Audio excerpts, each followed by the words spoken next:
Ura je 16. Policist na vsakdanjem obhodu opazi voznika kolesa z motorjem, ki predrvi rdečo luč s hitrostjo 110 km/h.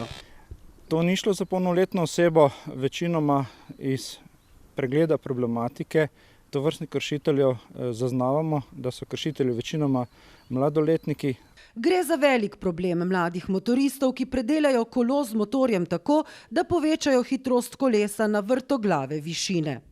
Kadar greste kupiti kit za predelavo motorja, so noter navodila. Če ima malo tehničnih sposobnosti po navodilah, ga sestavi, ne vem, v eni uri. Na temle kolesu z motorjem se boste lahko peljali maksimalno 25 km/h. Ne boste potrebovali čelade, niti registracije.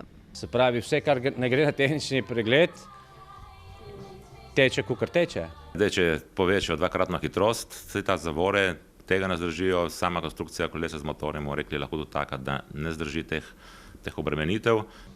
Vemo tudi potem, da so gume pri skuterjih so narejene, ene so narejene za 70 na uro, potem gume ne vzdržijo. Več kot polovica koles z motorjem na koprskih ulicah je predelanih, posledice so strašne.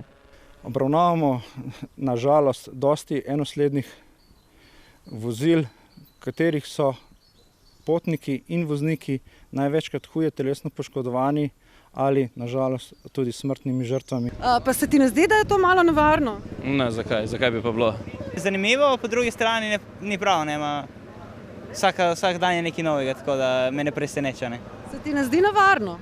Seveda je nevarno. Zakaj? Ker lahko bi se ubil. Kazni in lov na zlikovce pa ne bodo zadostovali. Statistika je pokazala, da si vedno dražje izpite za vožnjo v cestnem prometu privošči vedno manj ljudi, sebi ali svojim otrokom.